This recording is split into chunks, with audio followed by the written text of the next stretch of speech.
এখন আমাদের ছাদ চেক দিতেছে। আসসালামু আলাইকুম, আমি engineer Jahangir Alam, civil engineers desk থেকে।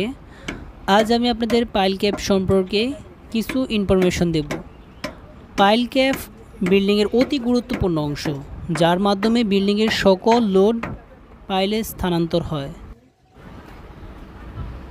পাইল ক্যাপ ঢালাইয়ের আগে পাইলের মাথা ভেঙে যে আমরা স্পাইরাল রিং বের করতে হয়, তারপর পাইল ক্যাপের নিচে বালি দিয়ে ড্রেসিং করতে হয়, লেবেলিং করতে হয়, পানি দিয়ে কম্প্যাক্টিং করতে হয়, তার বালি দিতে হয়, তারপরে পলিথিন দিয়ে সমান করে অনেকে এর নিচে ইটের সোলিংও করে।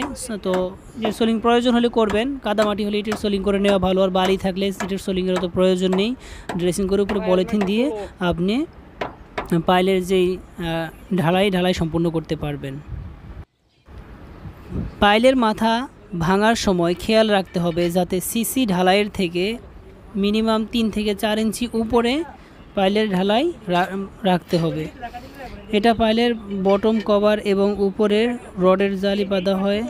এমন সময় মিস্ত্রিরা পাইলের মাথা ভাঙতে বেশি ভেঙে ফেলে, এমন হলে পুনরায় কাস্টিং করে নিতে হয়।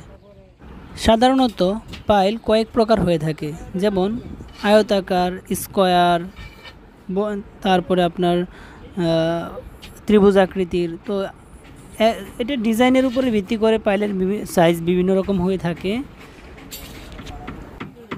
পাইলের হাইট আপনি কতটুকু দিবেন, ঢালাইয়ের হাইটটা কতটুকু দিবেন, এটা নির্ভর করবে আপনার মাটির বেয়ারিং ক্যাপাসিটি এবং আপনার বিল্ডিংয়ের কাঙ্ক্ষিত লোডের উপর নির্ভর করবে।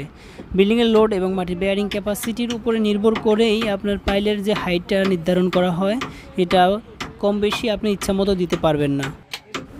পাইলের রড অনেক সময় এল বা মাটাম করে দেওয়া হয়, বা অনেক সময় সোজা করে বা একটু অ্যাঙ্গেল করে দেওয়া হয়। তবে অ্যাঙ্গেল করে দেওয়াটা বা মাটাম করে দেওয়াটাই সবচেয়ে ভালো। অনেক সময় কাজের সুবিধার্থে সেটা সোজা করে কাটা হয়।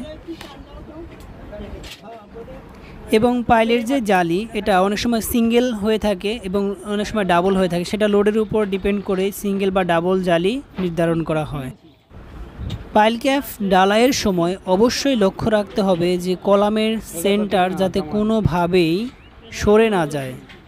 এই বিষয়টা অত্যন্ত গুরুত্বপূর্ণ। কলামের সেন্টার সরে গেলে সেটা আপনার পুরো স্ট্রাকচারের জন্যই সমস্যা তৈরি করবে। তো কলামের সেন্টার যাতে কোনোভাবেই না সরে সে বিষয়ে সবথেকে বেশি গুরুত্ব দেবেন।